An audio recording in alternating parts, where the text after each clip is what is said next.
Hello friends, कैसे हैं आप सब। हाँ जी, क्या हाल चाल है जी आप लोग के। आई होप सो सब बहुत बढ़िया होंगे। चलिए जी, तो आज हम एक नया चैप्टर शुरू करने जा रहे हैं। एक छोटा सा चैप्टर और बड़ा ही easy interesting chapter, that is your departmental accounts. इसमें एक कैलकुलेशन होती है जो आपको बहुत ध्यान से समझनी है, दैट इज स्टॉक रिजर्व की कैलकुलेशन, अनरियलाइज प्रॉफिट की कैलकुलेशन। इसी को ही यूज करके हम इसके नेक्स्ट वाला चैप्टर करेंगे, that is your branch account, क्योंकि ये वाली कैलकुलेशन वहां पर यूज होगी। ठीक। अब ये जो स्टॉक रिजर्व की कैलकुलेशन है, अनरियलाइज प्रॉफिट की कैलकुलेशन है, ये आगे जाके भी आपको बहुत ज्यादा काम आने वाली है। ठीक है जी, तो स्टार्ट करते हैं chapter departmental account. Examination point of view से अगर मैं बात करूं तो इंपॉर्टेंट चैप्टर है, इसमें से क्वेश्चन आने के चांसेस ज्यादा हैं। अगर मैं एक रफली एस्टिमेट लूं तो 5 में से 4 बार में एग्जाम में क्वेश्चन आता है, तो मतलब 80 to 90% चांस है इसके एग्जाम में क्वेश्चन आने के। और चैप्टर बहुत आसान है, थोड़ा सा कॉन्सेप्चुअली समझना, बेहद आसान चैप्टर है, छोटा सा चैप्टर है। लिखो जी हेडिंग,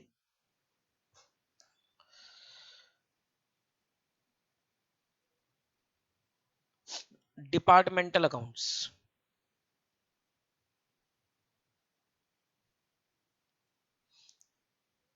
अगर मैं एग्जाम में क्वेश्चन की बात करूं तो 4 मार्क्स का भी आ सकता है, 6 नंबर का भी आ सकता है, 8 नंबर का भी आ सकता है, इससे ऊपर नहीं आता। तो 4 से 8 नंबर तक की आप इसकी एवरेज मान के चल सकते हो। ठीक, लिखो departments are segments oblique division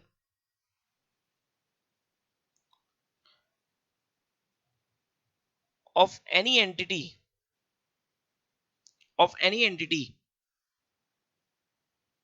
created for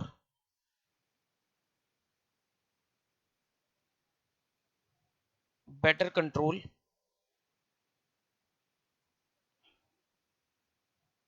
and profitability.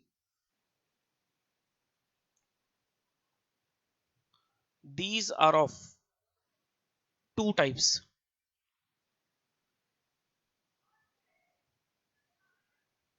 एक होता है आपका मैन्युफैक्चरिंग या फिर assembly line department, manufacturing oblique assembly line department. और एक होता है आपका रिटेल डिपार्टमेंट्स। ठीक। अब देखो ये क्या है, ध्यान से सुनो। आपने कई बार वर्ड सुना होगा डिपार्टमेंट्स, लेकिन अब इसका एग्जैक्ट मीनिंग जानते हैं डिपार्टमेंट्स होते क्या है। डिपार्टमेंट्स जनरली दो तरीके के होते हैं, एक होता है मैन्युफैक्चरिंग डिपार्टमेंट और एक होता है अपना रिटेल डिपार्टमेंट। मैन्युफैक्चरिंग या assembly line department. Manufacturing department कौन सा डिपार्टमेंट होता है, जहां पर एक ही प्रोडक्ट मैन्युफैक्चर होना है लेकिन उसके कई सारे प्रोसेसेस बना दिए गए हैं। भाई प्रोडक्ट एक ही बनना है लेकिन उसके कई सारे क्या बना दिए गए हैं, प्रोसेस बना दिए गए हैं। एग्जाम्पल के तौर पे मारुति उद्योग, मारुति उद्योग।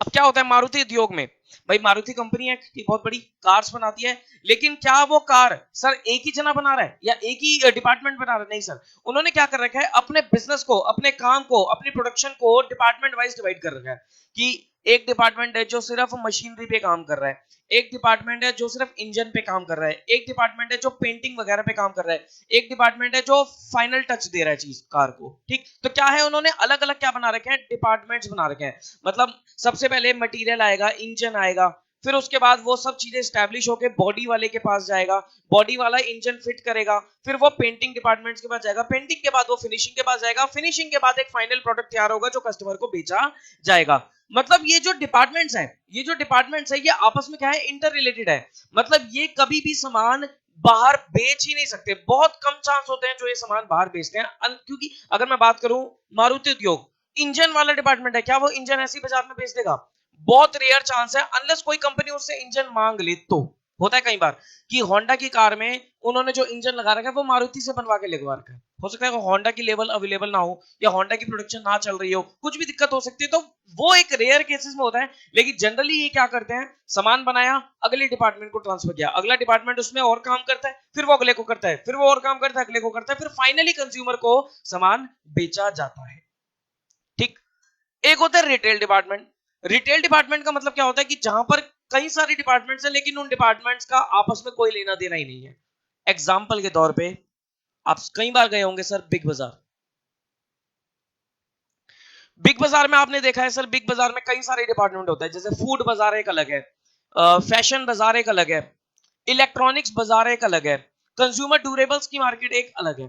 ठीक, अब फूड बाजार है, फूड बाजार को इलेक्ट्रॉनिक बाजार से कोई लेना देना नहीं है, इलेक्ट्रॉनिक बाजार को फैशन बाजार से कोई लेना देना नहीं है। मतलब सारे डिपार्टमेंट्स क्या है, आपस में अलग अलग है, लेकिन ओवरऑल कंपनी क्या है, ओवरऑल कंपनी तो बिग बाजार ही है। ओवरऑल प्रॉफिट किसका निकलना है, बिग बाजार का निकलना है। लेकिन बिग बाजार ने क्या कर रखा है, अपने डिविजन्स को, अपने बिजनेस को डिपार्टमेंट वाइज क्या कर रखा है, उन्होंने बांट रखा है।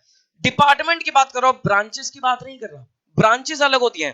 ब्रांचेस तो ये होता है कि मैंने अपना बिजनेस एक अलग जगह पर सेटअप कर दिया है, मेरा बिजनेस ही सेम काम है लेकिन वो एक अलग जगह पे और सेटअप है in order to expand the business. ठीक, तो ब्रांचेस अलग है, ब्रांचेस होती है बिजनेस को एक्सपेंड करने के लिए। लेकिन डिपार्टमेंट किस लिए सर, डिपार्टमेंट बनाने का पर्पस क्या है, डिपार्टमेंट बनाने का पर्पस है एफिशिएंसी लाना। अब मान लो मारुति उद्योग है या बिग बाजार का एग्जांपल लेते हैं, बिग बाजार है तो बिग बाजार का सीईओ कहता है हर डिपार्टमेंट को टारगेट देता है कि आपको मंथली इतना इतना प्रॉफिट अचीव करना है, अगर इतना प्रॉफिट अचीव करोगे तो हम आपको बोनस देंगे।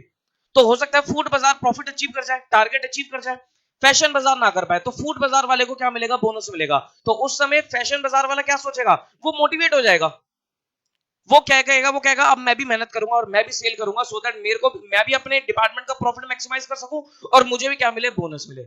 ऐसे ही मारुति उद्योग करती है, वो हर डिपार्टमेंट में काम करती है। वो कहती है कि भाई आपको टारगेट दिया जा रहा है कि आपको एक महीने में इतना सामान बनाना है। जैसे उन्होंने इंजन वाले को बोला कि एक महीने में आपको 10 इंजन तैयार करके देने हैं। उन्होंने पेंटिंग वाले को बोला कि एक महीने में आपको 15 कार्स की पेंटिंग करके देनी है।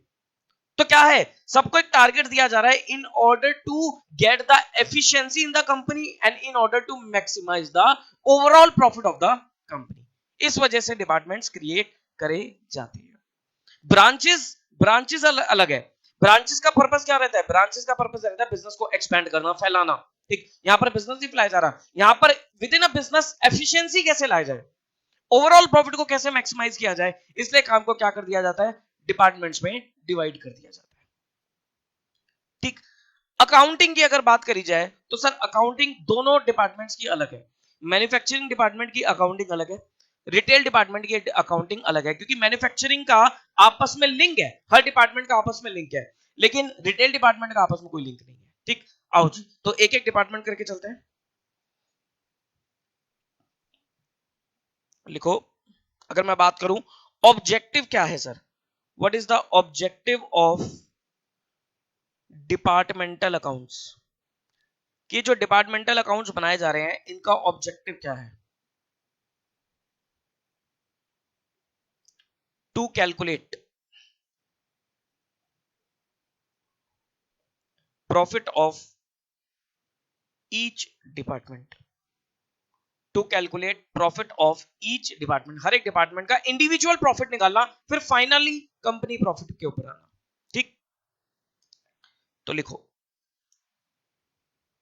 सबसे पहले लिखो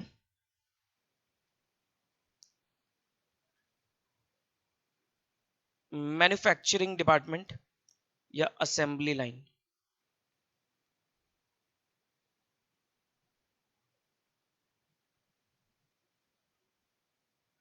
मैन्युफैक्चरिंग या असेंबली लाइन डिपार्टमेंट्स। लिखो, अब इसमें मैंने क्या बताया कि सर मान लो डिपार्टमेंट है, डिपार्टमेंट ए, वो सामान तैयार करके ट्रांसफर करेगा टू डिपार्टमेंट बी,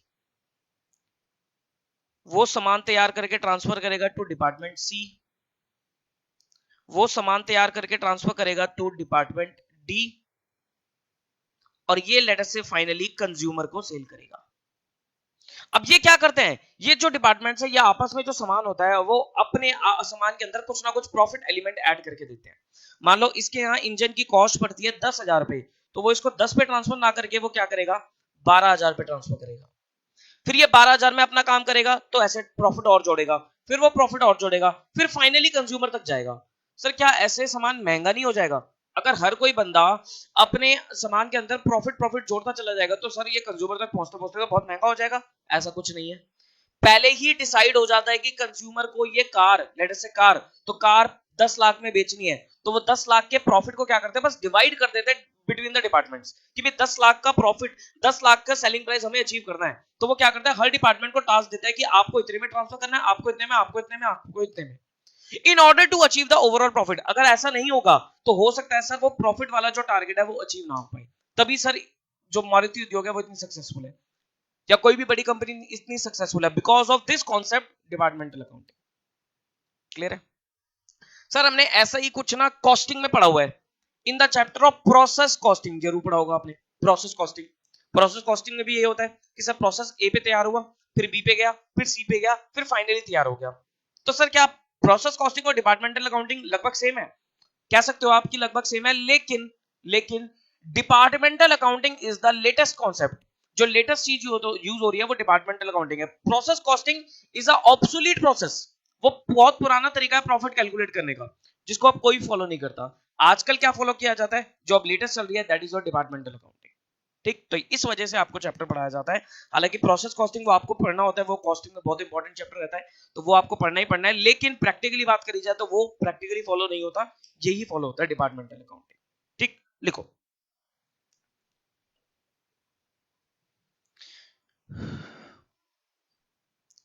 फॉर्मेट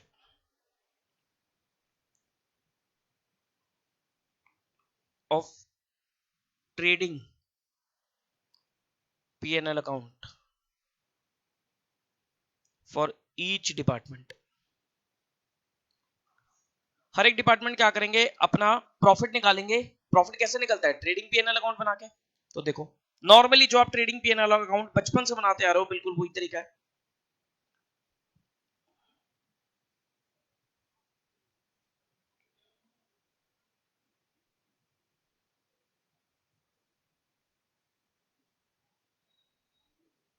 मैंने एज्यूम कर लिया 3 डिपार्टमेंट है, 2 भी हो सकते हैं, 4 भी हो सकते हैं, तो मैंने एज्यूम कर लिया 3 डिपार्टमेंट है, A B C, A B सी। कैसे बनाते थे trading account, to opening stock,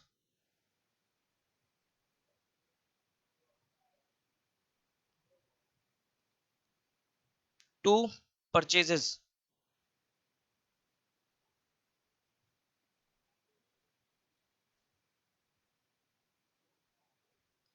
to direct expense. ये इंडिविजुअल हो गए, ये क्या हो गए सर, इंडिविजुअल हो गए।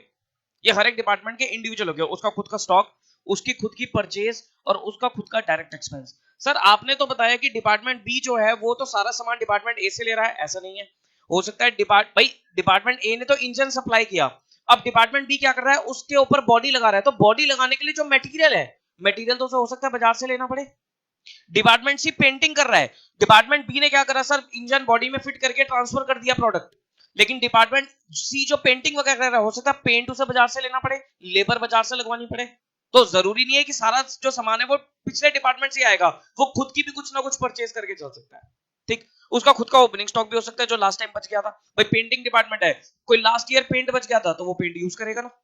ठीक, बड़ा लॉजिकली समझना आपको। फिर आता है इंटरनल ट्रांसफर।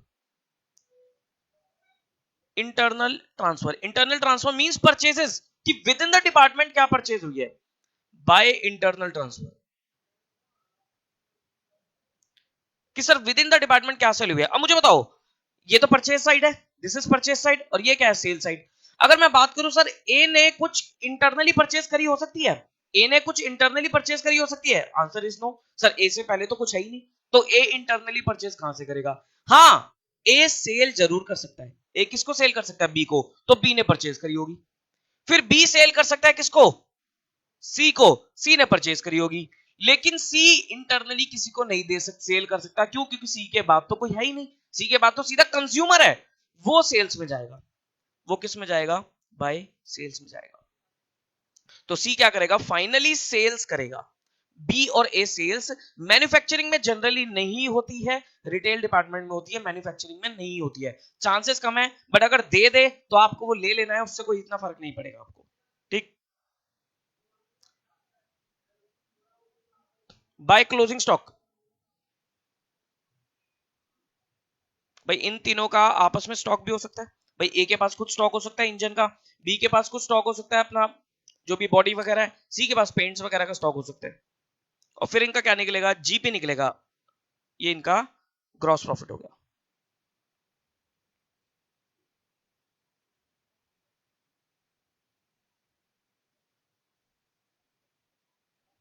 ठीक।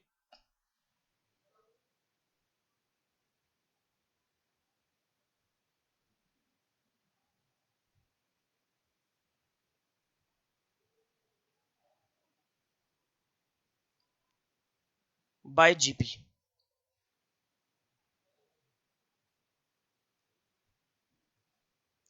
टू एक्सपेंसेस, कि इनके कोई इनडायरेक्ट एक्सपेंस है जो एलोकेटेड है। एलोकेटेड मतलब डिवाइड अगर आप कर सकते हो तो आ जाएंगे। जैसे मान लो मारुति उद्योग ने रेंट पे किया, अगर वो डिवाइड कर सकते कि भाई डिपार्टमेंट ए पे कितना रेंट बनता है, जितना स्पेस उन्होंने ऑक्यूपाई किया है, डिपार्टमेंट बी पे कितना रेंट बनता है, जितना स्पेस उन्होंने ऑक्यूपाई किया है, डिपार्टमेंट सी पे कितना रेंट बनता है, अगर वो एलोकेट हो सकता है तो वो यहां आ जाएगा, अदरवाइज नहीं आएगा। सर फिर अदरवाइज कहां जाएगा, अदरवाइज के लिए हम जनरल पीएनएल बनाएंगे जहां पर ओवरऑल कंपनी का प्रॉफिट निकाला जाएगा। ठीक। और टू नेट प्रॉफिट, ये क्या निकल के आ गया, ये निकल के आ गया आपका department wise profit. Department wise profit.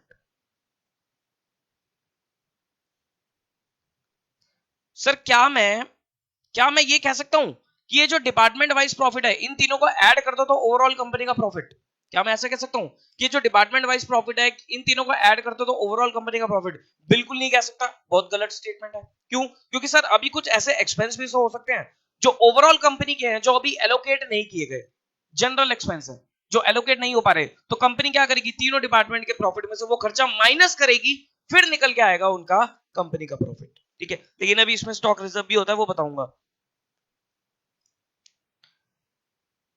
इसके बाद बनता है आपका general PNL account.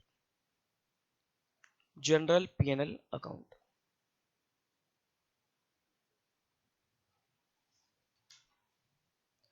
By net profit, department A का, बी का, सी का,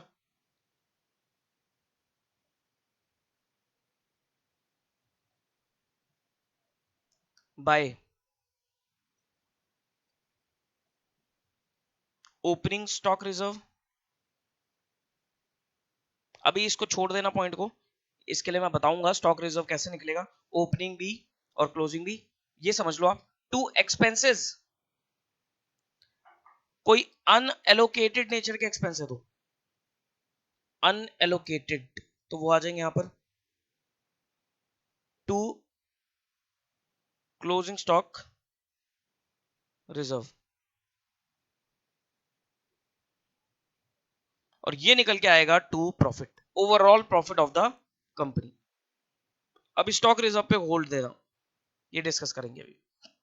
आया समझ में? अभी भूल जाओ स्टॉक रिजर्व कुछ है। ठीक, ये समझ में आ गया कि सर कंपनी तीनों डिपार्टमेंट के प्रॉफिट में से अगर आपने जो अनएलोकेटेड एक्सपेंस है उनको हटा दिया तो वो क्या निकल के आ जाएगा, ओवरऑल कंपनी का प्रॉफिट। ठीक।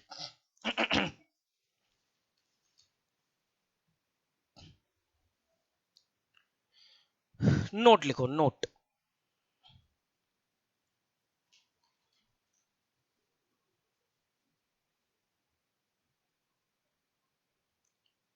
If expense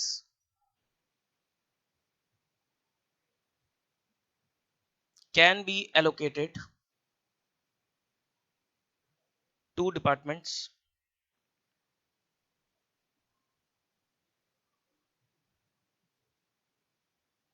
they should be transfer to departmental PNL account. If expense cannot be allocated to department,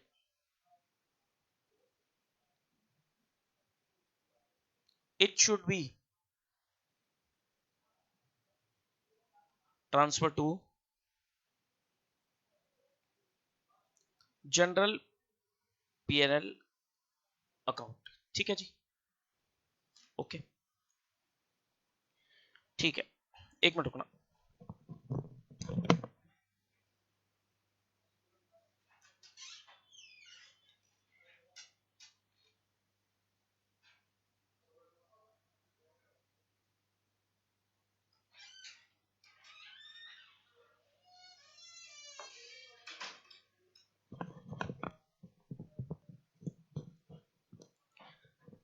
लिखो भाई, एक एग्जांपल लिखो।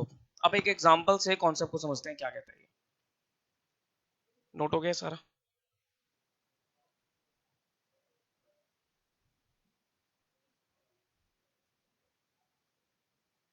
Example, X Limited has 3 departments.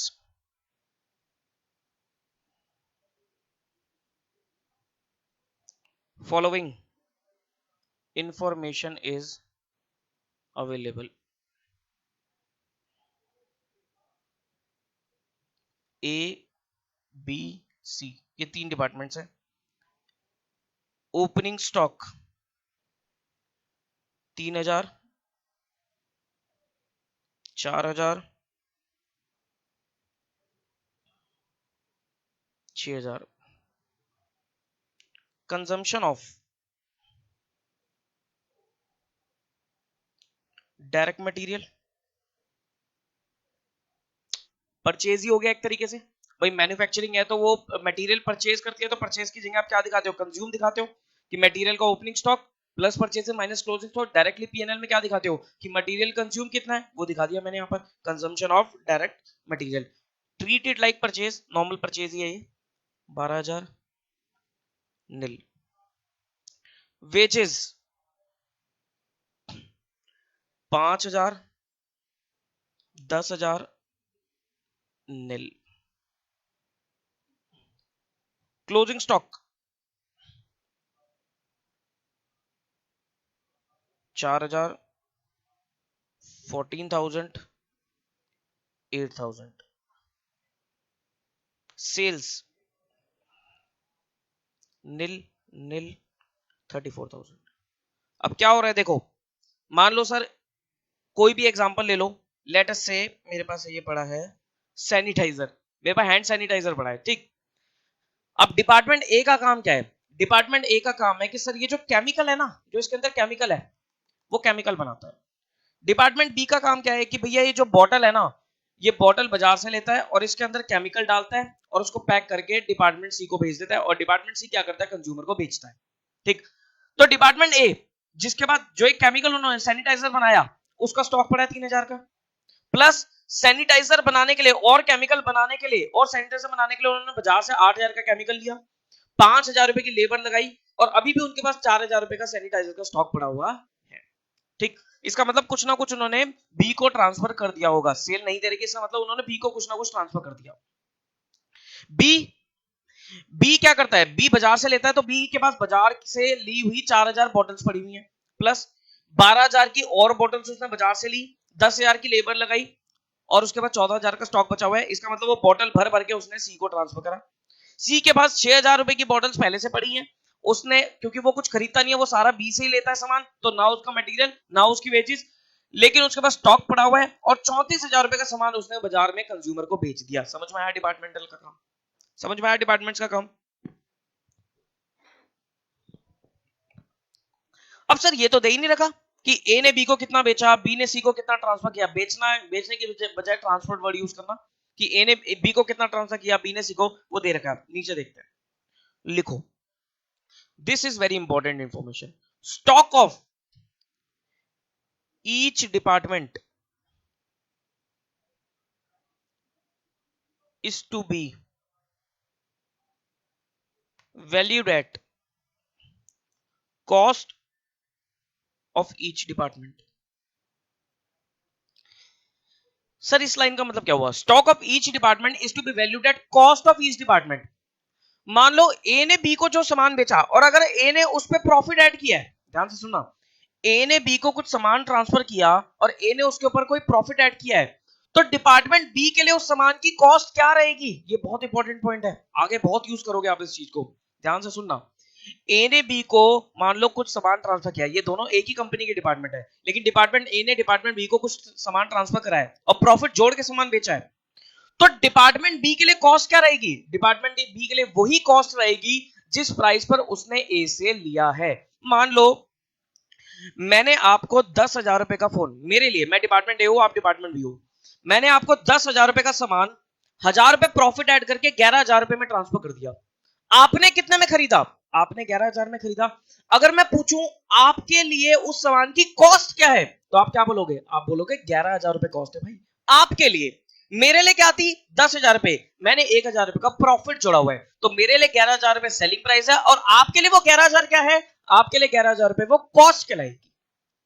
ठीक, तो इसलिए बोला गया stock of each department is to be valued at cost of each department, कि भाई हर डिपार्टमेंट अपना जो स्टॉक है वो कॉस्ट पे वैल्यू करेगा, ऑब्वियसली कॉस्ट भी वैल्यू होगा।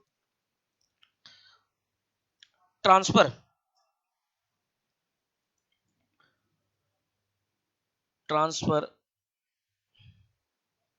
From A to B is at 50%, comma, transfer from B to C is at 10% above cost।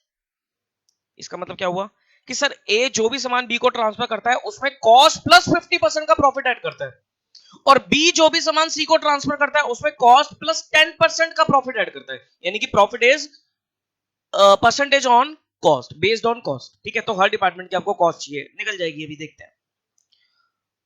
Other expenses are salaries 2,000, printing and stationery 4,000, depreciation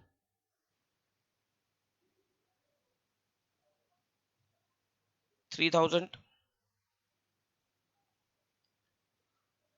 allocate these expenses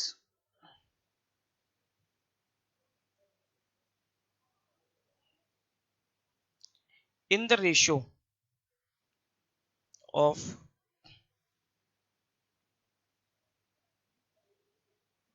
departmental gross profit। वगैरह इन खर्चों को allocate करोगे, कैसे allocate करोगे? In the ratio of departmental GP.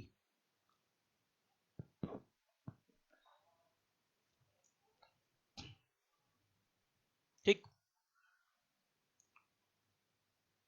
Opening figure of reserve for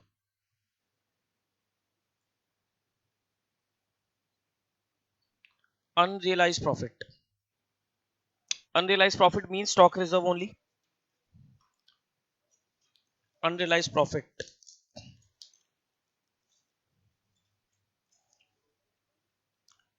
of departmental stock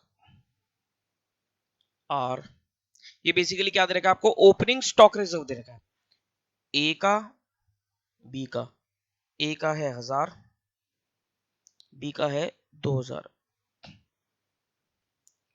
prepare departmental trading PNL account. ध्यान रखना, जब भी आपसे क्वेश्चन में मांगा जाए डिपार्टमेंटल ट्रेडिंग पीएनएल अकाउंट, तो जनरल पीएनएल अकाउंट तो बनाना ही बनाना है, अनलेस स्टॉक इंफॉर्मेशन ना हो तो, क्योंकि अगर स्टॉक नहीं होगा या एक्सपेंसेस अनएलोकेटेड नहीं होगा तो डिपार्टमेंट प्रॉफिट और जनरल पीएन में कुछ नहीं आएगा। समझते हो ना ये चीज? ऊपर फॉर्मेट बना तो दिया, देखो मैंने क्या बोला? मैंने बोला कि भाई डिपार्टमेंटल नेट प्रॉफिट निकालने के बाद आपको जनरल पीएनएल तो बनाना है, सिर्फ किस केस में नहीं बनाना होगा? सिर्फ उसी केस में नहीं बनाना होगा कि सर कोई स्टॉक रिजर्व नहीं है और कोई अनएलोकेटेड एक्सपेंस नहीं है, तब तो सर वो सेम ही हो गया ना, तब बनाने की जरूरत नहीं है। लेकिन अगर कुछ है ऐसा तो आपको बनाना पड़ेगा। ठीक, अब ये क्वेश्चन आपको करना है, ठीक। तो ये क्वेश्चन आपको करना है, एक बार जितनी इंफॉर्मेशन मैंने आपको दी है खुद एक बार ट्राई करो डिपार्टमेंटल ट्रेडिंग पीएनएल बनाने की। देखो डिपार्टमेंटल ट्रेडिंग पीएनएल आप बना लोगे, आराम से बना लोगे। जनरल पीएल भी बना लोगे, क्योंकि इसमें आपका डिपार्टमेंटल प्रॉफिट निकल जाएगा। ओपनिंग स्टॉक रिजर्व क्वेश्चन में दे ही दिया, अनएलोकेटेड एक्सपेंस कुछ नहीं है। आप कहां पर अटकोगे? आप सिर्फ अटकोगे क्लोजिंग स्टॉक रिजर्व निकालने में। क्यों अटकोगे? क्योंकि सर मैंने वो कैलकुलेशन आपको सिखाई नहीं है अभी, ठीक, अभी सिखा दूंगा, ठीक। तो बस एक चीज और ध्यान रखना, ए ने बी को कितना ट्रांसफर किया, बी ने सी को कितना ट्रांसफर किया, वो आपको निकालना है, ठीक। तो इसको आप एक बार ट्राई करो और फिर पहले वीडियो को पॉज कर दो, रोक देना वीडियो को, 5-7 मिनट लगाकर तसल्ली से जितना मैंने फॉर्मेट दिया है उस फॉर्मेट में इस चीजों को डालो और बनाने की कोशिश करो। It's very easy chapter. आपका आधे से ज्यादा क्वेश्चन तो बड़ी आराम से हो जाएगा। सिर्फ एक स्टॉक रिजर्व में आपको थोड़ा माइंड लगाना है, बाकी कुछ है ही नहीं चैप्टर में, बड़ी आराम से कर सकते हो, ठीक। तो माइंड लगाओ और एक बार इस फॉर्मेट को बनाओ, फिर मैं कंटिन्यू कराता हूं आपको। अब सबसे पहले इस क्वेश्चन को हम नॉर्मली सॉल्व करते हैं। नॉर्मली सॉल्व करने का मतलब है ट्रेडिंग पीएनएल अकाउंट बनाते हैं, ठीक। अभी कोई नया कंसेप्ट इंट्रोड्यूस करते ही नहीं है। नॉर्मली जैसे आप ट्रेडिंग पीएनएल बनाते हो वैसे बनाओ, बनाना स्टार्ट करो। अब मेरे पास क्वेश्चन यहाँ पर है अवेलेबल, मैं बार बार स्क्रीन नहीं चेंज करूंगा, तो मेरे पास यहाँ लिखा हुआ है क्वेश्चन, तो मैं यहाँ से देख लेता हूँ, प्लस आपके पास भी लिखा होगा, आप वहां से देखते चले जाना। बनाओ भाई डिपार्टमेंटल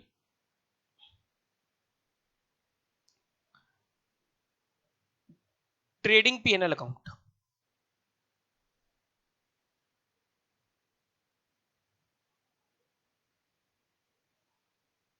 कितने डिपार्टमेंट्स है? 3 डिपार्टमेंट है।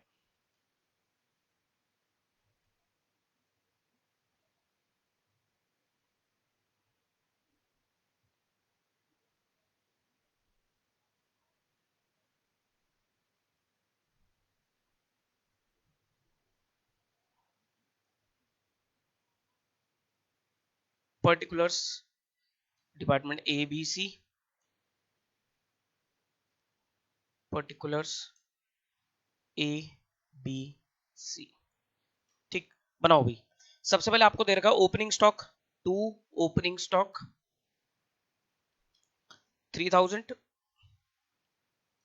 4000 एंड 6000, ठीक।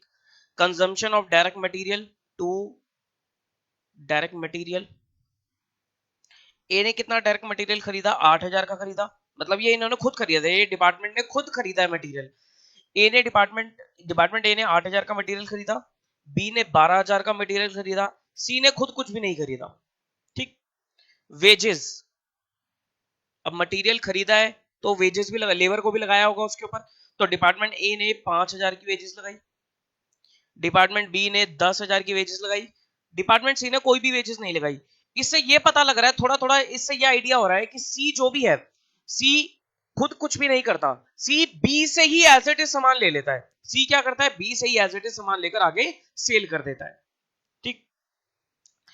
क्लोजिंग स्टॉक थोड़ा सा नीचे करके लिख देता हूं, by closing stock department A में 4000, डिपार्टमेंट बी में 14,000, डिपार्टमेंट सी में 8000।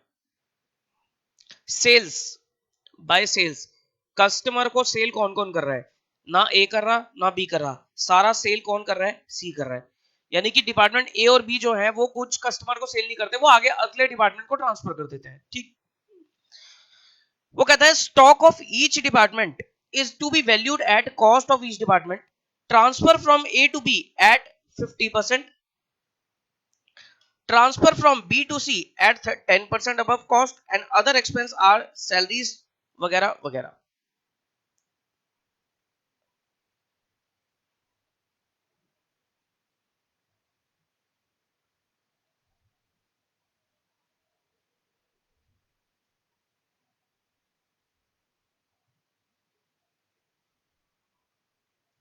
बताओ भाई, एक मिनट रुकना।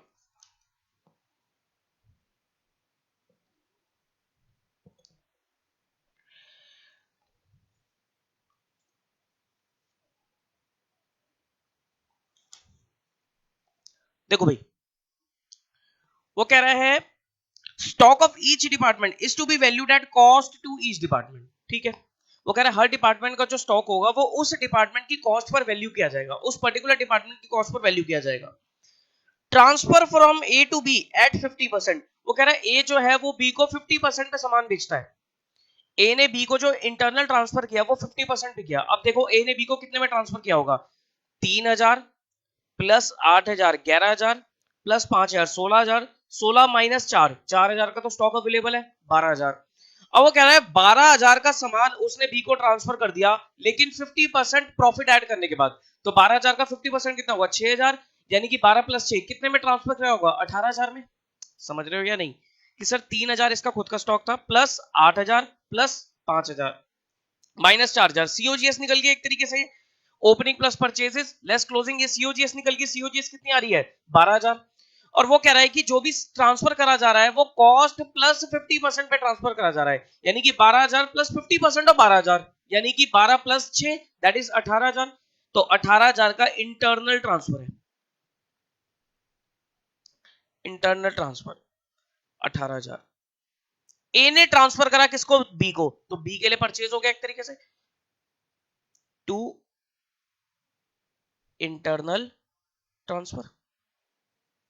ठीक, आगे देखो, transfer from B to C at 10% above cost. वो कह रहा है बी जो है वो सी को 10% पे सामान बेचता है, बी जो है वो सी को 10% पे सामान बेचता है। अब बी के पास क्या क्या सामान है, देखो 4000 प्लस 12000 ऐड करते चले जाओ, 4000 plus 12000 plus 10000 plus 18000 minus 14000, 30000 available है।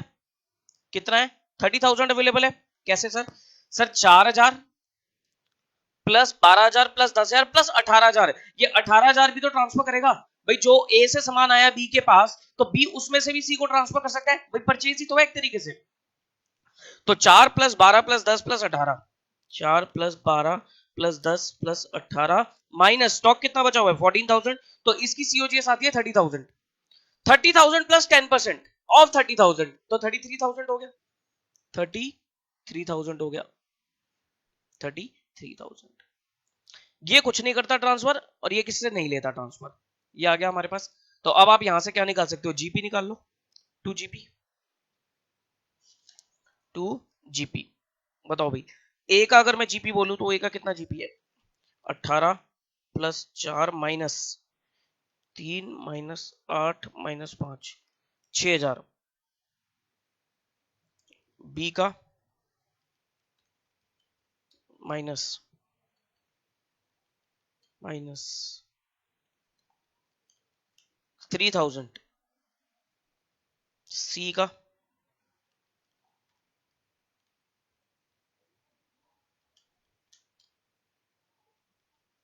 3000।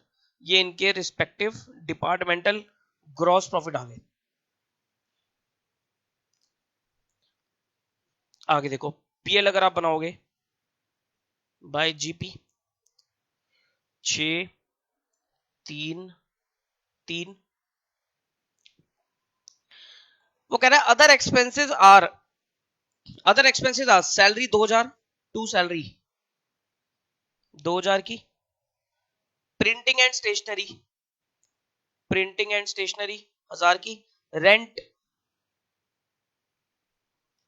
6000 का, इंटरेस्ट 4000 का, डेप्रीसिएशन 3000 का।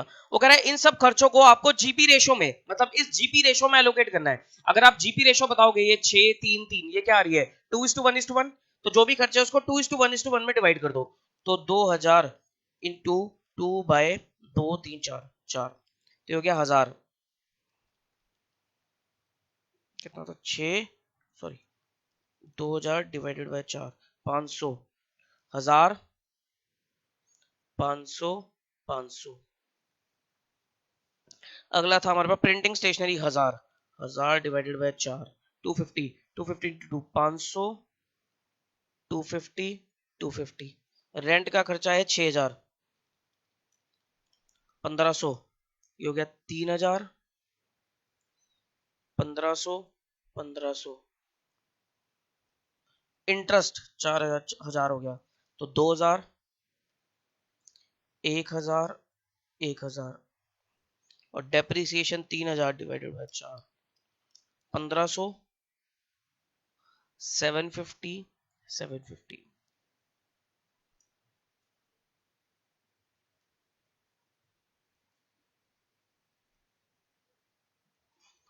टू नेट प्रॉफिट,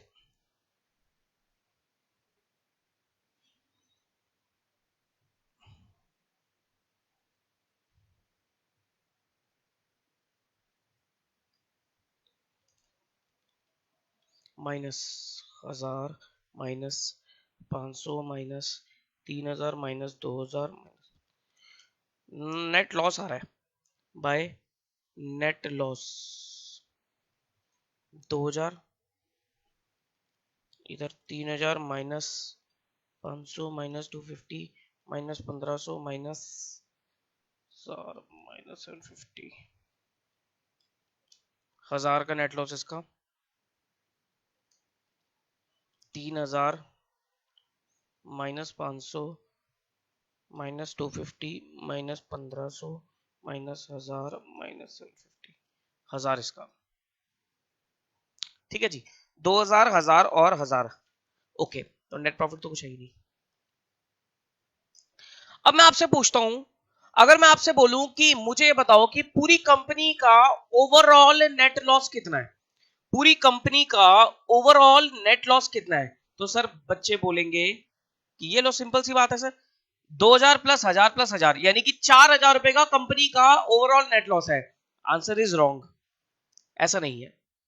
क्यों नहीं है, मुझे एक चीज बताओ क्या आपको नहीं लगता कि सर इस चीज में ओवरऑल कंपनी के पॉइंट ऑफ व्यू से बात करूं तो कुछ गड़बड़ी है, ओवरऑल कंपनी के पॉइंट ऑफ व्यू से बात करूं तो कुछ गड़बड़ी है। क्या गड़बड़ी है सर, ये जो प्रॉफिट्स कमाए जा रहे हैं, ये जो जीपी कमाया जा रहा है, ये अपने ही डिपार्टमेंट से ही तो कमाया जा रहा है।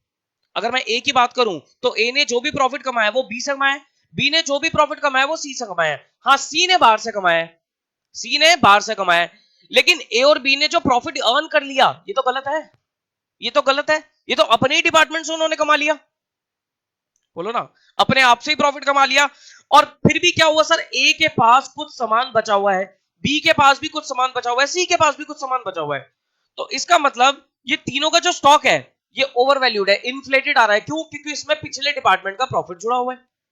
अगर मैं ए की बात करूं तो ए में तो कोई दिक्कत नहीं है, बी की बात करूं तो बी का जो 14,000 का प्रॉफिट स्टॉक आ रहा है, इसमें ए ने कुछ ना कुछ कमा रखा होगा, इसमें ए ने कुछ ना कुछ कमा रखा है। तो बी का जो स्टॉक है वो इन्फ्लेटेड है, ओवर वैल्यूड आ रहा है।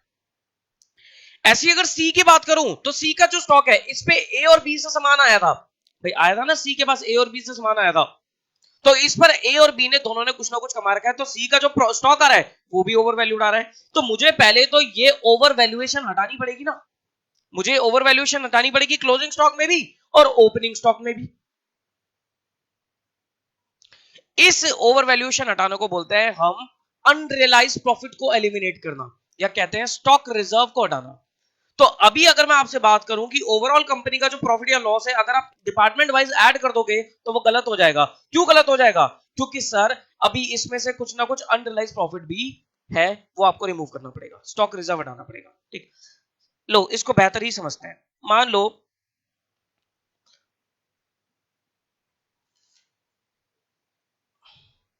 ये कौन है, ये है डैड, डैड,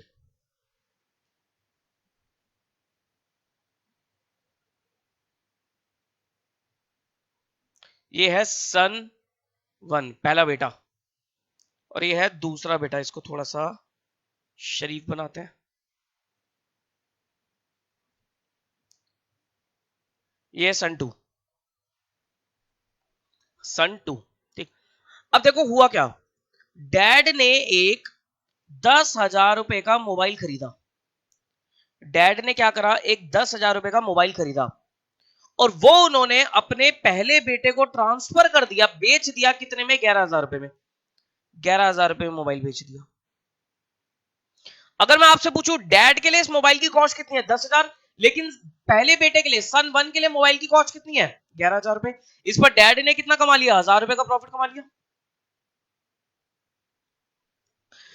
फिर पहले बेटे ने क्या करा, इस मोबाइल को कितने में बेच दिया, सन 2 को 12,000 में बेच दिया। तो दूसरे बेटे के लिए इस मोबाइल की कॉस्ट कितनी है, 12,000 रुपए, जिस पर पहले बेटे ने 1,000 रुपए का प्रॉफिट कमा लिया। और सन 2 के पास ये जो मोबाइल है वो स्टॉक में पड़ा हुआ है, मतलब अभी बिका नहीं है, अभी बिका नहीं है। अगर मैं आपसे पूछूं कि सर पूरी फैमिली ने कितना प्रॉफिट कमाया, तो आप बता सकते हो?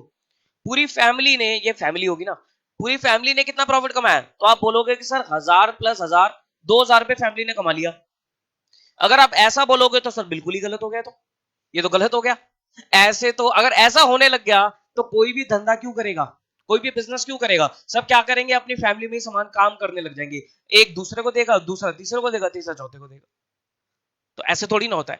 तो अगर मैं आपसे बोलूं कि ये प्रॉफिट है, तो यू आर रॉन्ग, ये प्रॉफिट थोड़ी ना है। ये प्रॉफिट क्यों नहीं है सर, अभी ये मोबाइल स्टॉक में पड़ा हुआ है, ये आगे थोड़ी ना बिका है, ये आगे थोड़ी ना बिका है। हाँ, अगर मान लो, अगर मान लो ये जो सन था, ये इस मोबाइल को बाहर किसी आउटसाइडर को बेच देता, कितने में बेच देता, लेट्स से 14,000 में बेच देता, तो मैं बोल सकता था कि इस पर जो सन 2 है इसने 2,000 रुपए का प्रॉफिट कमा लिया। तब मैं बोल सकता था कि पूरी फैमिली ने मिलकर 2+1+1 4,000 का प्रॉफिट कमा लिया, क्योंकि 10,000 का फोन था, फाइनली कितने में सेल हुआ, 14,000 में, तो 4,000 का प्रॉफिट कमाया है। और ये इसको अलग अलग मैंने डिपार्टमेंट बना दिया, अलग अलग ऐसे ऐसे कमाया। तो यानी कि अगर मान लो सर कोई भी सामान पिछले डिपार्टमेंट से आया है और वो स्टॉक में पड़ा हुआ है, वो स्टॉक में पड़ा हुआ है, वो बिका नहीं है, तो उस पर प्रॉफिट अभी रियलाइज नहीं हुआ है, अनरियलाइज प्रॉफिट कहलाएगा वो। बात समझ में आती है? क्योंकि अनरियलाइज प्रॉफिट है तो मुझे क्या करना पड़ेगा, ये सब एलिमिनेट करने पड़ेंगे, ये स्टॉक रिजर्व ढूंढ के। भाई क्या हो रहा है, पहले बेटे के पास ये जो, अगर मैं दूसरे बेटे की बात करूं तो उसके पास ये जो मोबाइल फोन है ये ओवर वैल्यूड आ रहा है ना, 10,000 का सामान 12,000 रुपए में आ रहा है उसके पास, यानी कि 2,000 की ओवर वैल्यूएशन है। अगर इसमें 2,000 की ओवर वैल्यूएशन को हटा देता हूं तब मुझे पता लग जाएगा कि पूरी फैमिली ने 0 रुपीज का प्रॉफिट कमाया। भाई आप ये बोल रहे हो कि सर 2,000 का प्रॉफिट है, और मैंने बोला ओवर वैल्यूएशन कितनी है, अनरियलाइज्ड प्रॉफिट कितना है, 2,000 रुपए, तो नील प्रॉफिट, कि कुछ नहीं कमाया। बात समझ में आ रही है? बात समझ में आ रही है? इसको बोलते हैं हम अनरियलाइज प्रॉफिट को एलिमिनेट करना। ये आपको एलिमिनेट करना पड़ेगा in order to calculate correct profit of the company. तो यानी कि अगर मैं बात करूं कि सर जो डिपार्टमेंटल प्रॉफिट होते हैं, क्या वो किसी कंपनी की ट्रू पिक्चर डिपिक्ट करते हैं? Answer is no. Departmental profit कभी भी किसी एंटिटी की सही पिक्चर को डिपिक्ट नहीं करेंगे। क्यों?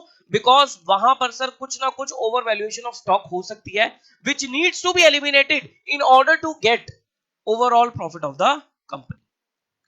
बात समझ में आती है? ओके। अब आपको क्या करना है, अब आपको यहां पर ओवर वैल्यूएशन निकालनी है। लो, ओवर वैल्यूएशन निकालते हैं।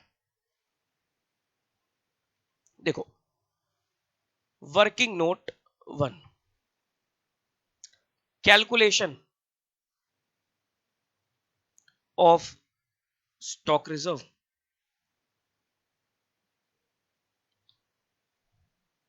Calculation of stock reserve. पहले तो मुझे बता दो कंटेंट रेशो, कंटेंट रेशो इन बीज स्टॉक।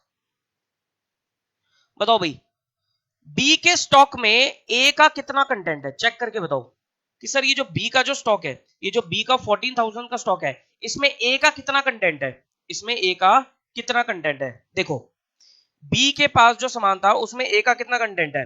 सर बी के पास जो सामान था टोटल, उसने जो बाहर से खरीदा था वो खरीदा था 12,000 प्लस 10 प्लस 18, यही बोलूंगा मैं, 12 प्लस 10 प्लस 18, यानी कि जो उसका खुद का सामान है वो आ रहा है 40 का। कितना आ रहा है, 40 का। 40 में से 18,000 रुपए का जो सामान था वो ए से आ रखा है, इंटरनल ट्रांसफर हो रही है। कंटेंट रेशियो समझ रहे हो ना, कि सब 12 प्लस 10 प्लस 18, इस 40 में से 18 किससे आ रखा है, ए से आ रखा है। तो अगर मैं बात करूं बी के स्टॉक में ए का कितना कंटेंट है, तो आप बोलोगे 18,000 divided by 40,000 from A, that is 18/40 from A. ठीक है, 18/40 फ्रॉम ए। ओके। कंटेंट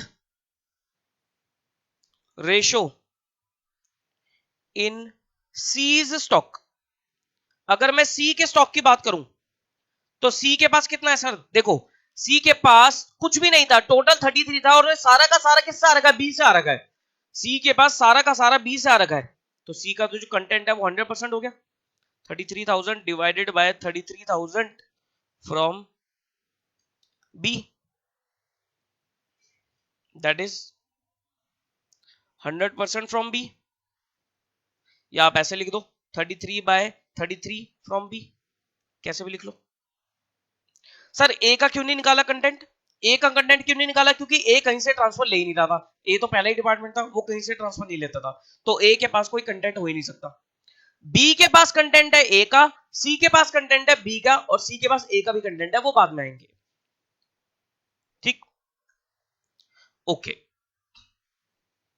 अब मुझे ये तो पता लग गया कि सर बी के स्टॉक में ए का कंटेंट है, सी के स्टॉक में बी का कंटेंट है। अब इस पर ए और बी ने कुछ ना कुछ प्रॉफिट कमा रखा होगा। तो अगर मैं बात करूं प्रॉफिट रेशो, जीपी रेशो, ए की जीपी रेशो बताओ, ए की जीपी रेशो बताओ। सर ए ने कितना प्रॉफिट कमाया, 6,000 का प्रॉफिट कमाया। ए ने 6,000 का प्रॉफिट कमाया 18,000 की सेल पर, तो मैं कह सकता हूं 1/3, 1/3 ऑफ सेल्स। वही जीपी रेशो बी की, बी ने कितना प्रॉफिट कमाया, बी ने कमाया 3,000 का प्रॉफिट और बी की सेल है 33,000, तो बी की रेशो क्या होगी, बी की रेशो क्या होगी 1/11 of sales, 1/11 of sales. I hope ये तो समझ गए होंगे आप कैसे निकाला, ये तो समझ गए होंगे कैसे निकाला। यस सर, कंटेंट रेशो आ गया और जीपी रेशो आ गया। अब आ जाओ स्टॉक रिजर्व। स्टॉक रिजर्व अगर मैं ए की बात करूं तो सर ए का तो कोई स्टॉक रिजर्व नहीं, नील। ए का कोई स्टॉक रिजर्व नहीं है, क्यों, क्योंकि सर ए किसी से सामान लेता ही नहीं था, ए तो सारे ही बाहर से खरीदता था। स्टॉक रिजर्व अगर बात करी जाए बी की तो बता सकते हो आप कि सर बी का स्टॉक कितना है। बी का जो स्टॉक है वो है 14,000। बी का कितना स्टॉक है 14,000, जिसमें से ए का कंटेंट है 18/40। इस 14,000 में से 18/40 तो ए से लेता था वो, जिस पर ए ने कितना प्रॉफिट कमाया था, जिस पर ए ने 1/3 का प्रॉफिट कमाया था। तो इसका मतलब ये जो स्टॉक है ये कुछ ना कुछ ओवर वैल्यूड है। समझ रहे हो कि सर बी का जो स्टॉक है वो 14,000 है, जिसपे ए से सामान कितना था 18/40 आता था, जिस पर ए ने कितना प्रॉफिट कमाया 1/3 ऑन सेल्स कमा रखा है, तो निकाल लो 1/3। 14,000 इंटू 18/40 डिवाइडेड बाय 3, 2100 रुपए का ए ने इस पे प्रॉफिट कमा रखा है। 2100 रुपए का ए ने इस पे प्रॉफिट कमा रखा है। बोलो भाई, क्लियर है यहां तक की बात, क्लियर है यहां तक की बात। यस सर, कि सर बी का स्टॉक रिजर्व समझ में आता है। स्टॉक रिजर्व सी का, सी का स्टॉक रिजर्व बताओ कि सर सी का जो स्टॉक था वो 8,000 था, जिस पर वो बी से कितना सामान लेता था, बी से वो 100% सामान लेता था, यानी कि 33/33, जिस पर बी ने कितना प्रॉफिट कमा रखा है 1/11। बता दो कितना आ गया, इसको निकालोगे तो आ जाएगा 8,000 डिवाइडेड बाय 11, 727, 727, 727। क्या बोला मैंने कि सर ये देखो, ये जो सी का जो प्रॉफिट है, ये जो सी का प्रॉफिट है, इस पर ये जो सी का स्टॉक है इस पर बी से सामान आता था 100%, जिस पर बी ने 1/11 का प्रॉफिट कमाया था, तो 727। अब मैं सी से किस पे पहुंच गया, बी पे पहुंच गया। अब मैं सी से किस पे पहुंच गया, बी से बी पे पहुंच गया। अगर मैं बोलूं 8,000 माइनस 727, तो मैं किस पे पास पहुंच गया, तो मैं बी के पास ही तो पहुंच गया, बी की कॉस्ट पे पहुंच गया। सोचो ना सर, सी का जो स्टॉक था, थोड़ा माइंड लगाओ यहां पर, सी का जो स्टॉक था, सी के स्टॉक में बी का प्रॉफिट जुड़ा हुआ है, सी के स्टॉक में बी का प्रॉफिट जुड़ा हुआ है। अगर मैंने सी के स्टॉक में से बी का प्रॉफिट माइनस कर दिया तो मैं बी की कॉस्ट पर नहीं पहुंच गया। मान लो मैंने एक किसी और पर्सन से सामान खरीदा था, ठीक, मैंने किसी और पर्सन से सामान खरीदा था और मैंने ये कैलकुलेटर आपको सेल कर दिया। एक एग्जांपल देता हूं लाइव, रुको।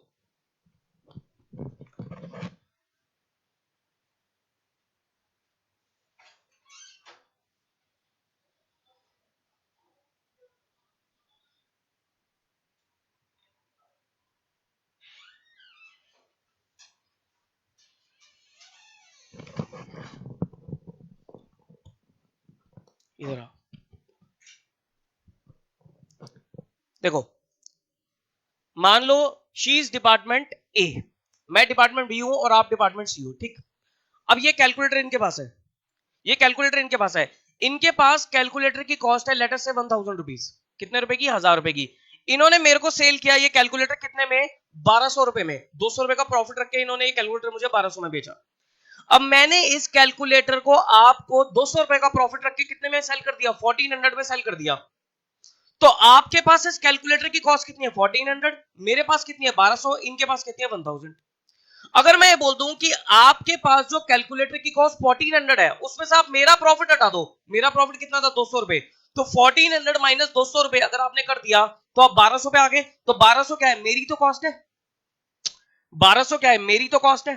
अब मेरे पास जो कैलकुलेटर है इसमें भी तो इनका प्रॉफिट जुड़ा हुआ है, और हम तीनों एक ही कंपनी की डिपार्टमेंट है, हम तीनों क्या है, एक ही कंपनी के डिपार्टमेंट है। यानी कि इन्होंने मुझसे प्रॉफिट कमाया, मैंने आपसे प्रॉफिट कमाया, और आपने किसी को बेचा नहीं वो सामान। तो आपने मेरे वाला प्रॉफिट तो हटा दिया, तो यानी कि आप मेरी कॉस्ट पे पहुंच गए।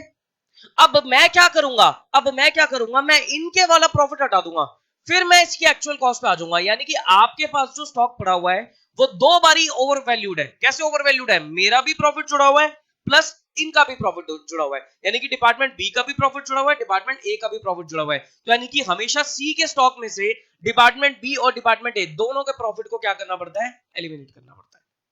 क्लियर है यहां तक की बात, ठीक है, क्लियर है यहां तक की बात।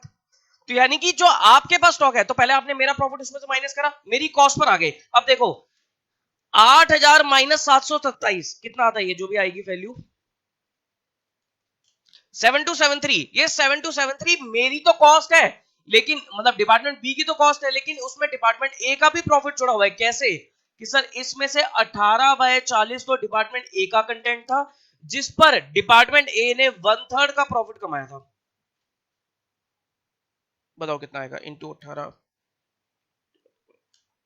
1091, ठीक। तो ये कितना आ गया, इन दोनों को ऐड करोगे 1818, 1818। तो ये क्या आ गया, ये आ गया कि सर स्टॉक रिजर्व ऑफ सी, यानी कि सी का जो स्टॉक है वो कितने रुपए से ओवर वैल्यूड है, 1818 से। बी का जो स्टॉक था वो 2100 रुपए से ओवर वैल्यूड था। अब आ रही है थोड़ी थोड़ी बात समझ में, अब आ रही है थोड़ी थोड़ी बात समझ में। सर आपके एग्जाम के लिए डिपार्टमेंट सी, मतलब 3 डिपार्टमेंट का क्वेश्चन बहुत ही ज्यादा रेलेवेंट नहीं है। आपके लिए 2 ही डिपार्टमेंट पूछता है, क्योंकि 3 डिपार्टमेंट में कैलकुलेशन थोड़ी बड़ी हो जाती है, लेकिन स्टिल आपको अच्छे से आनी चाहिए वो चीज। एग्जाम में से कुछ भी आ सकता है। ओके, अगर मैं आपसे बात करूं टोटल क्लोजिंग स्टॉक रिजर्व, तो बता दो कितना आएगा, टोटल क्लोजिंग स्टॉक रिजर्व, एक तो ये और एक ये, यानी कि 2100 plus 1818, this is your 3918।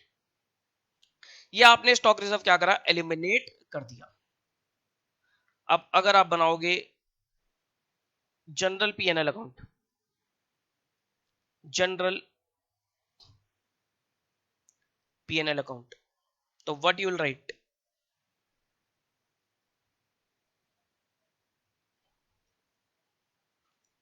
To net loss, net loss कितना, नेट लॉस हुआ था 4000 का हुआ था जो पीएनएल से आया था, by opening stock reserve, opening stock reserve. Sir जैसे क्लोजिंग स्टॉक में रिजर्व है वैसे ओपनिंग स्टॉक में भी हो सकता है। अब देखो ओपनिंग स्टॉक का रिजर्व हम क्या करेंगे, इस साल ऐड करेंगे, क्योंकि ओपनिंग स्टॉक इस साल बिकेगा तो प्रॉफिट रियलाइज हो जाएगा। क्लोजिंग स्टॉक अगले साल बिकेगा तो हमें वो अनरियलाइज प्रॉफिट को हटाना पड़ेगा। हम ये अज्यूम करके चलते हैं कि ओपनिंग स्टॉक सेल हो जाएगा, तो ओपनिंग स्टॉक रिजर्व क्वेश्चन में दे रखा था, कितना दे रखा था, 3000 का, तो वो हमने यहां पर क्रेडिट कर दिया। क्लोजिंग स्टॉक रिजर्व हमें यहां पर हटाना पड़ेगा 3918। तो अब देखो एक्चुअली में आपका नेट लॉस कितना है, अगर मैं बात करूं अब कंपनी का ओवरऑल नेट लॉस कितना है, तो आप बोलोगे 4918। कैसे पता लगा कि सर 4000 का तो लॉस था और 918 वो और नहीं कमा पा रहे, तो टोटल कितना लॉस हो गया 4918 का।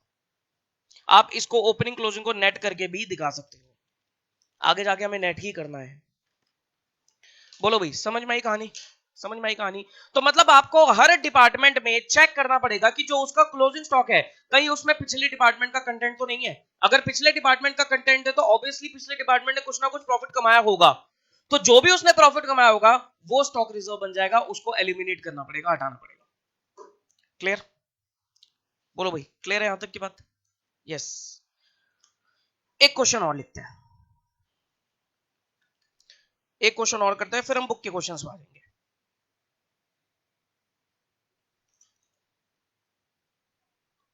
लिखिए,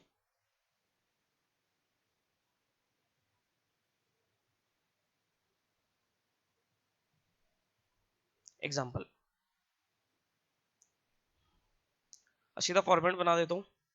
आपको 3 डिपार्टमेंट दे रखे हैं। मैं क्वेश्चन प्रैक्टिस तो आपको देखो 3 की कराऊंगा क्योंकि कैलकुलेशन 3 में अच्छी हो जाती है।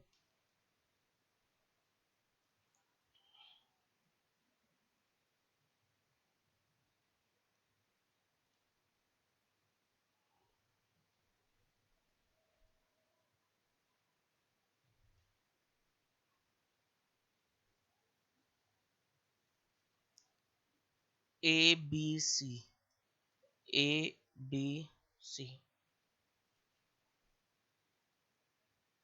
2 opening stock 10 12 15, 2 direct material 30 15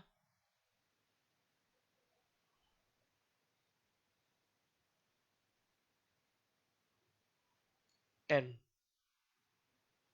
2 labour 10 9 5, 10 9 5, 2 internal transfer by internal transfer 30 45, 30 45, ठीक। By sale. सर क्या डिपार्टमेंट, भाई ए और बी डिपार्टमेंट, क्या ये खुद आउटसाइड माल बेच सकते हैं? बिल्कुल बेच सकते हैं सर। ए और बी आउटसाइड माल भी सेल कर सकते हैं बाय क्लोजिंग स्टॉक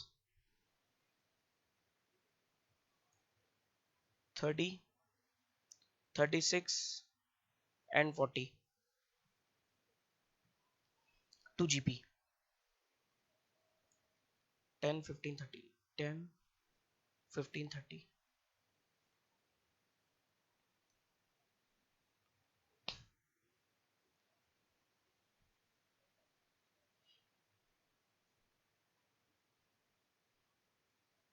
ओके, अब मेरा एक आपसे क्वेश्चन है, थोड़ा सा माइंड लगाना। ये जो क्लोजिंग स्टॉक है ए बी सी के, ठीक, अब मैं ए की तो बात करूंगा नहीं, बी और सी की बात करूंगा।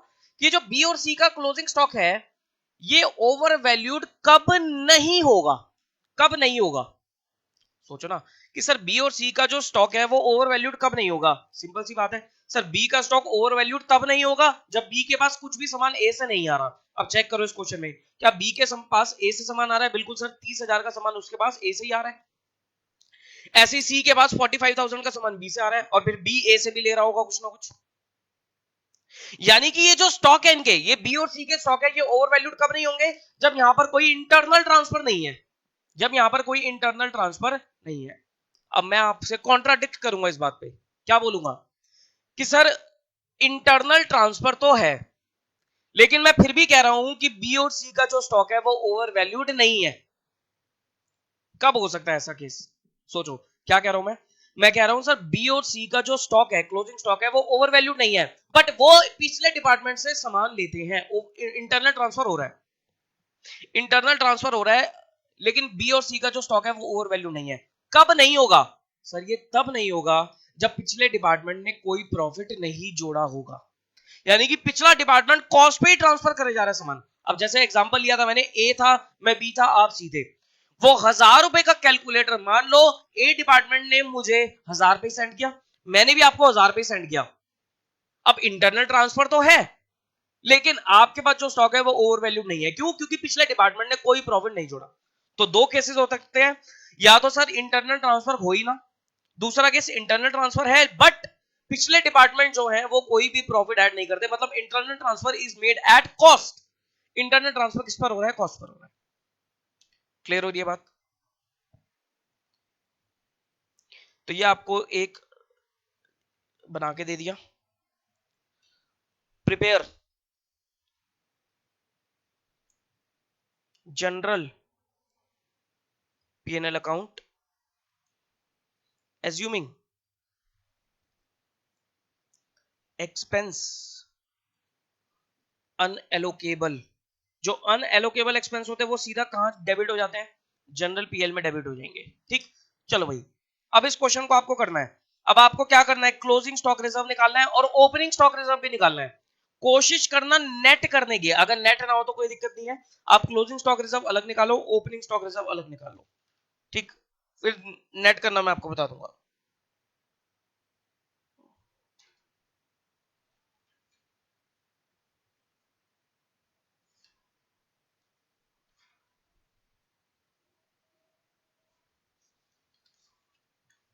करो जी, ट्राई करो एक बार। आई होप आपने ये क्वेश्चन सॉल्व किया होगा। देखो भाई, सॉल्यूशन क्या करोगे? सबसे पहले आप स्टॉक रिजर्व निकालोगे, calculation of closing stock reserve. अगर आपको क्लोजिंग स्टॉक रिजर्व निकालना आ गया, ओपनिंग स्टॉक रिजर्व भी निकाल सकते हो, लेकिन हम नेट करने की कोशिश करेंगे। नेट भी सिखाऊंगा, अभी अलग अलग करते हैं, फिर नेट करना भी सिखाऊंगा। क्लोजिंग स्टॉक रिजर्व, सबसे पहले क्या करोगे? कंटेंट रेशो निकालो। कंटेंट रेशो की अगर बात करी जाए तो अगर मैं डिपार्टमेंट ए की बात करूं तो डिपार्टमेंट ए में किसी का कंटेंट है? आंसर इज नो, यानी कि नील ऑफ अदर्स। डिपार्टमेंट बी की अगर बात करूं तो बताओ डिपार्टमेंट बी में क्या होगा? डिपार्टमेंट बी में ए से 30,000 का सामान आया था, out of this 15 plus 9 plus 30। तो 15 प्लस 9 प्लस 30 यानी कि 54 में से 30 का सामान किससे आया था? ए से आया था। तो डिपार्टमेंट बी में आप कह सकते हो 30,000 डिवाइडेड बाय 54,000, इसको और रिड्यूस करोगे तो ये आएगा आपका लगभग 5/9 ऑफ ए। तो डिपार्टमेंट बी में 5/9 कंटेंट किसका है? ए का है। ऐसे डिपार्टमेंट सी की अगर बात करी जाए, डिपार्टमेंट सी में 45,000 का सामान आया था बी से, आउट ऑफ 10 प्लस 5 प्लस 45 कितना हो गया? 60 में से 45 इससे आया, तो 45/60 हो जाएगा 3/4 ऑफ बी। 3/4 ऑफ बी, ये आ गई आपकी कंटेंट रेशो। इसको रीड करो कि सर बी के स्टॉक में 5/9 कंटेंट ए का है और सी के स्टॉक में 3/4 कंटेंट बी का है। अगर मैं जीपी रेशो की बात करूं, प्रॉफिट रेशो की, वो में किस किस की चाहिए? सर ए की चाहिए। बताओ ए ने कितना प्रॉफिट कमाया? ए ने 10,000 का प्रॉफिट कमाया और सेल कितनी करी है उसने? 30,000। तो यानी कि प्रॉफिट रेशो क्या बन जाएगी? 1/3 ऑफ सेल्स। बी ने कितना कमाया? बी ने कितना कमाया? बी ने 15,000 का प्रॉफिट कमाया, 45,000 बेच गए, तो ये भी 1/3 ऑफ सेल हो गया। सी के लिए मुझे चाहिए नहीं, तो बी का बताओ 1/3 ऑफ सेल्स। ये आ गया आपके सामने, बताओ भाई ये आ गया। अब निकाल लो स्टॉक रिजर्व। तो अगर मैं बात करूं क्लोजिंग स्टॉक रिजर्व की, तो ए के स्टॉक में अगर एज स्टॉक की बात करी जाए, एज स्टॉक, तो ए के स्टॉक में तो कोई स्टॉक रिजर्व होगा ही नहीं क्योंकि कोई कंटेंट नहीं था किसी का, तो नील। बी की बात करी जाए, बीज स्टॉक, हालांकि यहां पर क्लोजिंग वर्ड ना लिख के ना मैं स्टॉक लिख देता हूं, स्टॉक रिजर्व। अगर बी के स्टॉक की बात करी जाए, बी के स्टॉक की बात करी जाए, तो अगर मैं बी का क्लोजिंग स्टॉक पकड़ूं, अगर मैं बी का क्लोजिंग स्टॉक पकड़ूं तो कितना आता है, बी के स्टॉक की बात कर रहे हैं, उसमें भी पहले क्लोजिंग, बताओ भाई बी का क्लोजिंग स्टॉक कितना है। सर बी का क्लोजिंग स्टॉक है 36,000, जिसमें ए का कंटेंट कितना है, बताओ बी के स्टॉक में ए का कंटेंट कितना है 5/9, जिस पर ए ने कितना प्रॉफिट कमाया 1/3, तो क्लोजिंग स्टॉक रिजर्व कितना आ गया, ये आ गया 6667। और अगर बात करी जाए ओपनिंग स्टॉक रिजर्व की, तो बी का ओपनिंग स्टॉक कितना है, बी का ओपनिंग स्टॉक है 12,000, सेम चीज लगेगी 12,000 इंटू 5/9 इंटू 1/3, तो ये आ जाएगा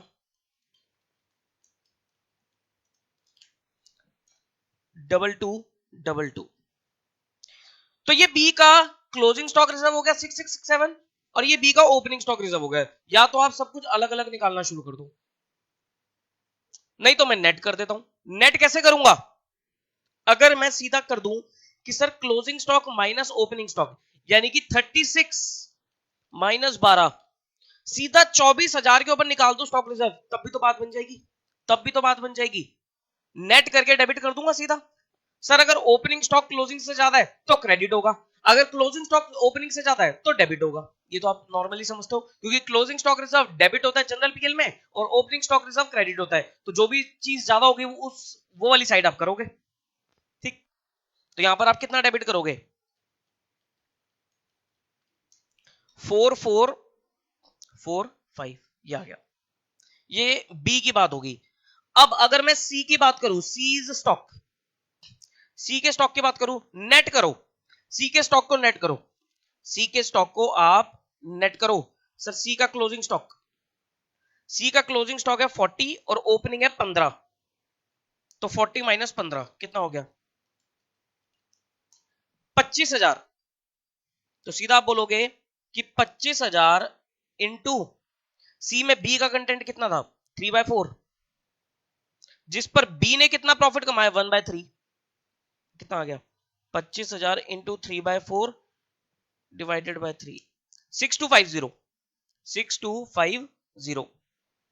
ठीक, लेकिन लेकिन अभी अगर आप 25, ये तो देखो सी में आप बी का कंटेंट तो आपने निकाल लिया, लेकिन बी में ए का भी तो है, तो सी में डायरेक्टली इनडायरेक्टली ए भी तो आ रखा है। वही बात आ गई ना कि सर सी में बी का कंटेंट है और बी में ए का है, तो इनडायरेक्टली ए का भी कुछ कंटेंट सी में जोड़ा हुआ है, वो निकाल लो आप। कैसे कि सर ये जो 25,000 की वैल्यू थी, इसमें से अगर आप 6250 जो सी ने बी ने प्रॉफिट कमाया था वो हटा दोगे, तो आप बी की कॉस्ट पे पहुंच गए। अब आप बी से ए पे जाओ, इंटू इसमें बी ए का कंटेंट कितना था 5/9 इंटू 1/3। अब देखो सारी चीजें मैंने क्या करी है, नेट करी है। नहीं तो आप पहले क्लोजिंग स्टॉक के लिए पूरा करोगे, फिर ओपनिंग स्टॉक के लिए पूरा करोगे, it will be very time consuming, तो आपको नेट करके करना है।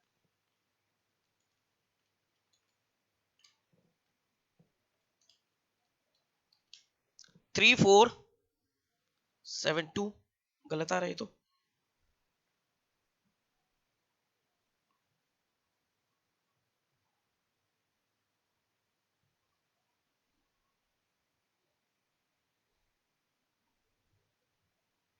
अच्छा सॉरी सॉरी सॉरी, 25 नहीं, 25 थोड़ी ना होगा, 25,000 में से 3/4 भी था ना, तो 25,000 इंटू 3/4 यानी कि 18,750, ये तो मैंने पूरा ले लिया ना।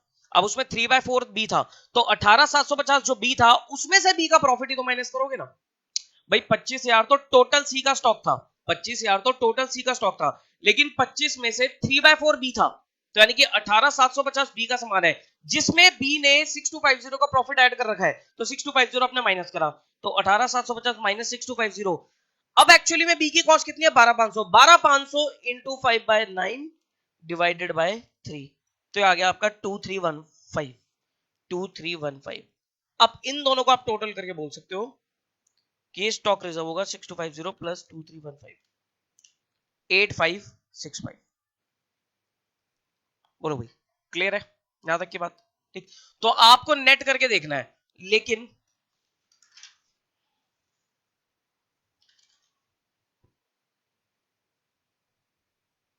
अच्छा अभी टोटल बताओ कितना आएगा, टोटल स्टॉक रिजर्व आएगा प्लस 4445, 13010, 13010। तो अगर आप जनरल पीएल बनाओगे, जनरल पीएनएल अकाउंट, तो कैसे करोगे, बाय जीपी। भाई पूरा जीपी कितना था, तीनों को ऐड कर दो, 10 15 30, 10 15 30 40, 55 में से unallocated expenses 10,000, stock reserve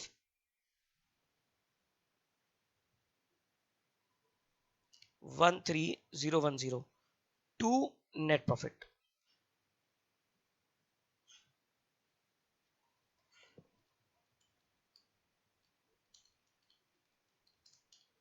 three one double 990। ठीक, लेकिन एक चीज नोट कर लेना, note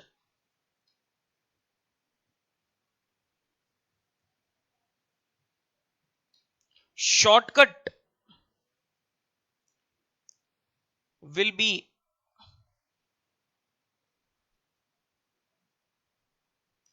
applicable only if content ratio and GP ratio is same as of previous year। भाई शॉर्टकट कब लगाओगे, अगर पिछले साल कंटेंट रेशो और जीपी रेशो सेम थी। अब देखो इसी क्वेश्चन की बात करता हूं मैं, देखो मैं यहां पर कह रहा था कि 36 माइनस 12 कर दो।